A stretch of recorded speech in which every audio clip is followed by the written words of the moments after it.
Apa yang hari ini kita anggap sesuatu yang kayak kekalahan, satu musibah, satu kesulitan, suatu hari nanti ketika kita paham, kita akan mengatakan itu nikmat. Dengan satu syarat, gimana pun kondisi yang kita alamin sekarang, jangan keluar dari jalur yang Allah ridhoi. Itu aja syaratnya. Makanya kan saya bikin tagline banyak main, banyak manfaat. Saya nggak berani bilang nggak punya dosa, karena itu namanya mentazkiyah diri sendiri. La tuzakku anfusakum. Janganlah kalian menganggap diri kalian suci. Tapi maksudnya sedikit dosa ini tinggalkan dosa. Kenapa? Karena kalau kita udah ngelanggar, gimana pun kita sekarang lagi dapat nikmat banyak, terus kita melakukan dosa yang Allah gak suka, nikmat itu bisa berubah musibah. Sebaliknya, ada musibah, kita masih on the track, musibah itu bisa berubah menjadi nikmat. Syarat yang Allah minta dari kita cuma satu itu, jangan melanggar, jangan bikin dosa, jangan ngecewain Allah Subhanahu wa Ta'ala. Itu doang. Udah gitu bertahan aja, Allah kasih kejutan-kejutan yang sangat banyak dalam hidup kita. Saya punya teman orang Padang. Dia ikut tes akademi kepolisian. Dari sekian banyak yang ikut tes, 50 orang yang keterima, dia salah satunya. Terus karantina 50 orang ini. Tes ujian yang kedua, dari 50 orang ini cuman dia sendiri yang gagal. 49 orang tuh lulus tes kedua. Akhirnya dia pulang ke kampungnya dalam keadaan malu. Karena udah malu banget, dia hijrah ke Jakarta. Awalnya ke Bandung, terus ke Jakarta. Di Jakarta, alhamdulillah setelah sekitar 8 tahun, dia bisa survive, bahkan sukses. Sekarang dia punya beberapa outlet di Tanah Abang, punya pabrik di Bogor, dan punya omset sebulan itu gak kurang dari 1 M. Dengan keuntungan kurang lebih 40%. Jadi 400 juta lah profit bersihnya sebulan. Kalau lagi lebaran atau Ramadan, itu bisa 3 kali lipat. Nah pas sudah sukses, dia haji. Ternyata di kampung itu, dialah orang pertama yang haji. Di kampung dia tuh. Dan di kampung itu dikenal dia sebagai anak yang paling nakal, yang kayaknya gak ada harapan jadi orang baik. Ternyata yang pertama haji. Udah gitu dia pulang, sesekali dia pernah pulang, ketemu sama temennya yang 49 orang itu. Salah satunya udah jadi salah satu pejabat di kepolisian. Dia ngobrol-ngobrol, ditanya, mana yang 48 lagi? Dia bilang, kamu gak tahu kabar mereka? Kabar apa? Tahun 2004 mereka ditugaskan di Brimob Aceh, di Banda Aceh. Asrama Brimob Banda Aceh itu dekat dengan laut. Terjadi musibah tsunami, satu asrama Brimob itu habis semua, dan 48 mereka itu meninggal dalam musibah tsunami. Baru dia sadar, Masya Allah, Allah punya rencana. Semuanya di dalam aturan Allah Subhanahu wa Ta'ala. Sehingga dia akhirnya mensyukuri kegagalan dia dulu di tes kepolisian. Walaupun yang lulus juga baik, yang gagal juga baik. Jadi ini bukan soal buruknya, tapi soal antara satu kebaikan dengan kebaikan yang lain. Yang lulus baik, yang ternyata gak lulus juga, Allah simpan kebaikan dengan cara yang lain. Bahkan mungkin bagi dia sekarang, kalau disuruh pilih, dia lebih milih gak lulus.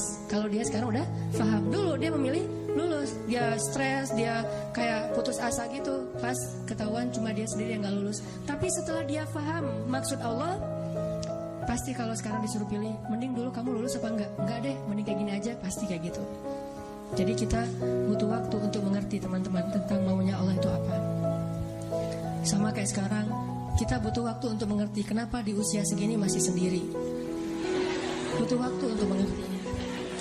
Mungkin Allah emang lagi mempersiapkan calon imam kita yang ideal banget. Nah untuk mendapatkan seseorang yang ideal itu kan butuh waktu. Kalau yang apa adanya kan, yang apa diobral gitu kan gampang. Tapi ini karena terlalu istimewa, kayak permata, mutiara, itu benar-benar dibentuk saking istimewanya, butuh waktu yang lama. Sama kayak kita beli kendaraan. Kalau yang warnanya pasaran kan langsung ready stock ya. Tapi kalau yang warnanya paling unik sendiri kan inden kan. Sampai mau beli satu kendaraan aja indennya bisa 2 bulan. Kenapa? Warna ini jarang pak, istimewa, sehingga harus inden. Kalau yang ready stock banyak tuh warna standar aja. Begitu juga dengan jodoh. Ada jodoh ready stock, ada jodoh inden. Nah yang inden ini biasanya istimewa. Itu salah satu hikmahnya. Siapa tahu emang dia inden karena lagi mengkhatamkan Al-Quran. Dia berazam, ya Allah saya gak pengen nikah dulu sebelum khatam juz 30. Gak harus 30 juz kan? Sebelum khatam juz 30. Berapa lama? 15 tahun. Nah mungkin dia pengen hafal juz 30 juz, mungkin dia pengen hafal 100 hadis, mungkin dia pengen mapan dulu supaya bisa benar-benar membahagiakan dan menafkahi keluarga besar, bukan cuma istrinya tapi juga mertua dan segala macam. Kita emang akan dikasih oleh Allah pasangan yang istimewa, makanya inden, sehingga kita bersabar. Mudah-mudahan ada kebaikan. La'allahu khair wa ma indallahi khair. Mudah-mudahan di sini ada kebaikan. Apa yang ada di sisi Allah lebih baik. Terus berhusnuzon. Ketemu-ketemu, ternyata emang benar. Wajar kalau kita inden. Istimewa banget. Akhlaknya itu luar biasa. Itu yang dialami oleh Khadijah. Nikah, meninggal. Nikah lagi, meninggal lagi suaminya. Kenapa meninggal? Karena Allah lagi mempersiapkan seseorang yang mungkin pas suaminya meninggal, Nabi Muhammad masih kecil. Tapi Khadijah disuruh punya keluarga dulu biar ada yang ngedampingin dia, terjauh dari fitnah. Cuman gak boleh lama-lama, harus pergi karena mau digantiin oleh orang yang lebih istimewa, yaitu Muhammad SAW. Mungkin bagi Khadijah ketika suami pertamanya meninggal itu musibah. Nikah lagi, suami kedua meninggal, lebih musibah lagi. Udah gitu sendiri, sekian lama baru ketemu dengan orang yang paling istimewa. Gak ada manusia yang lebih istimewa daripada suaminya Khadijah, yaitu Rasulullah SAW. Allah punya rencana. Awalnya Khadijah menangis, yang kedua Khadijah menangis, tetapi setelah dia paham rahasia yang ketiga, mungkin dia akan mengatakan bahwa inilah yang terbaik untuk saya. Kalau saya tahu ini dari dulu, maka saya akan tahu bahwa Allah itu maha baik kepada saya. Ini artinya Allah punya rencana. Kurang baik apa suami kayak Rasulullah. Nih, mungkin kita yang berada di sebelah kanan ini lagi disiapin sama Allah untuk belajar akhlak dari Rasul, supaya nanti kalau ketemu yang di sebelah satu lagi, insya Allah kita benar-benar bisa membahagiakan dia seperti Rasul membahagiakan Khadijah atau Aisyah. By the way teman-teman, Rasulullah itu orangnya easy going loh.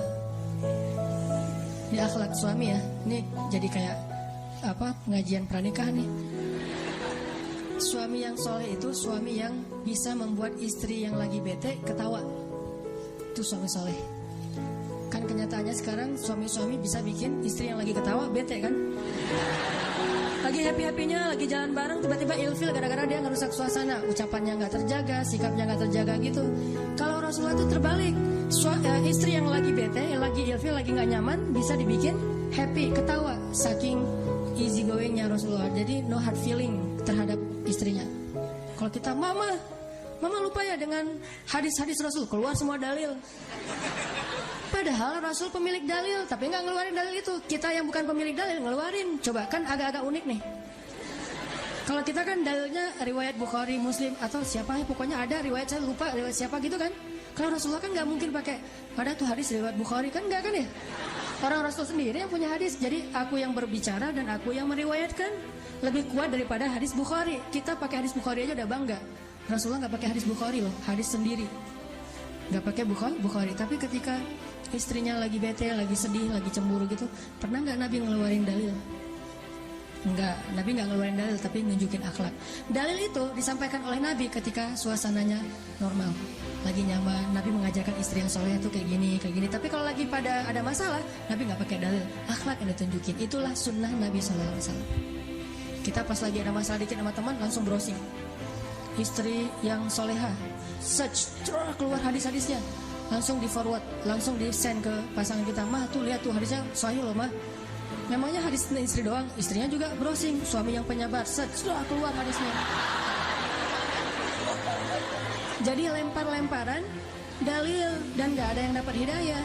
Harusnya terbalik. Kalau kita lagi punya masalah teman-teman dengan pasangan, carilah nasihat untuk menasihati diri kita.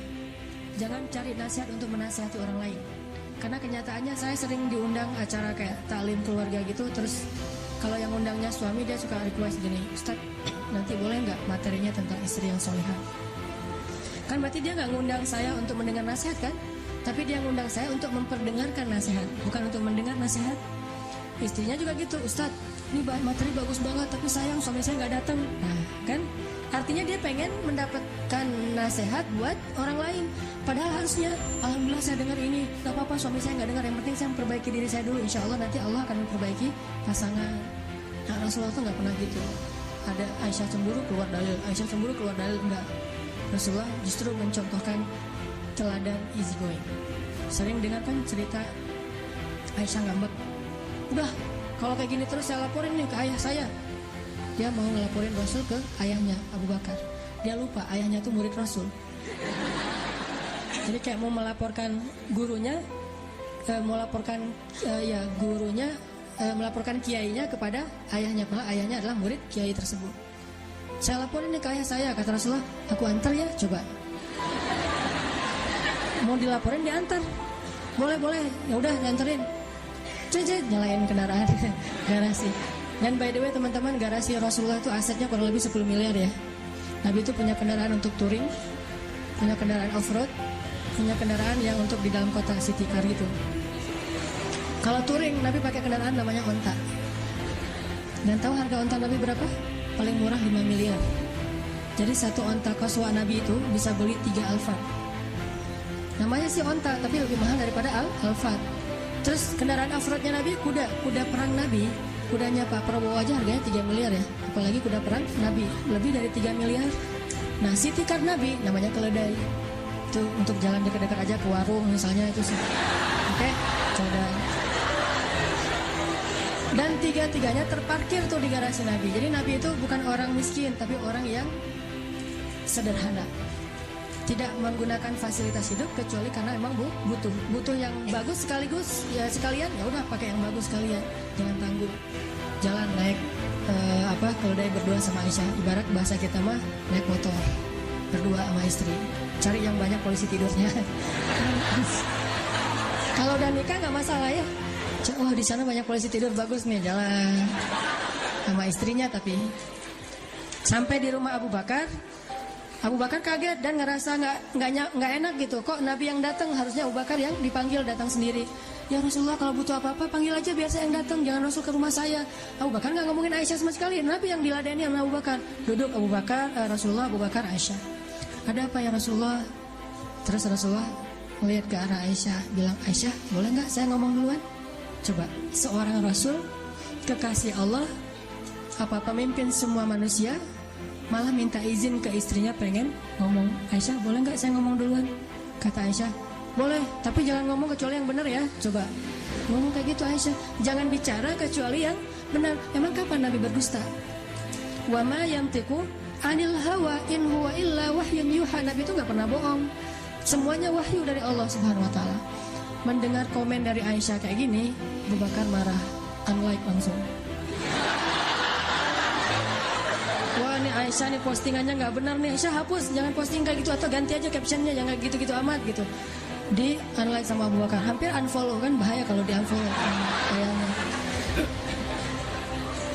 Kata Abu Bakar, ya Aisyah, waihak gitu. Kenapa kamu mengatakan hal demikian kepada Rasulullah? Allah aja percaya kepada Aisyah. Siapa kamu nggak percaya kepada Rasul? Siapa kamu nggak percaya kepada Rasulullah? Didorong sama Abu Bakar, dorong gini. Langsung dibelain sama Rasulullah. Ya Abu Bakar, jangan sakiti istri saya. Kami nggak datang ke sini supaya kamu menyakiti istri saya. Marah-marah Rasulullah ke Abu Bakar. Terus Abu Bakar, ya Rasulullah maaf. Dibelain. Abu Bakar minta maaf, dibelain sama Rasulullah. Rasulullah lihat ke belakang. Aisyah, tuh lihat tuh, aku belain kamu kan? Mana dalil? Nggak ada dalil yang keluar sama sekali. Akhlak yang keluar, yang di display itu akhlak dulu. Nanti kalau udah tertarik dengan akhlak, dia masuk ke dalam outline itu, baru ngomongin dalil. Aisyah tuh, aku belain kamu kan? Ya. Terus sekarang gimana kata Rasul? Udah kita pulang aja yuk, daripada orang itu ngamuk gitu. Aisyah takut sama ayahnya, pulang diantarin lagi sama Rasulullah. Udah happy lagi tuh. Ternyata menyelesaikan masalah diantara kita itu dengan akhlak juga selesai. Kadang-kadang kan kita dikit-dikit keluar dalil, dikit-dikit keluar dalil, padahal bukan waktunya. Kita suka menggunakan istilah balighu anni walau ayah, sampaikan dariku walaupun satu ayat. Tapi Nabi sendiri nggak menyampaikan waktu itu. Kenapa? Baligh itu harus sampai ke hati, bukan cuma ngucapin. Kalau ngucapin namanya bukan balighu anni, tapi ucapkanlah dariku walaupun satu ayat. Kalau baligh, tabligh itu harus berkesan di hatinya. Berarti harus cari momen yang pas. Likulli maqamin maqal. Semua tempat itu ada teksnya. Itu disebut dengan bijaksana, wise, hikmah.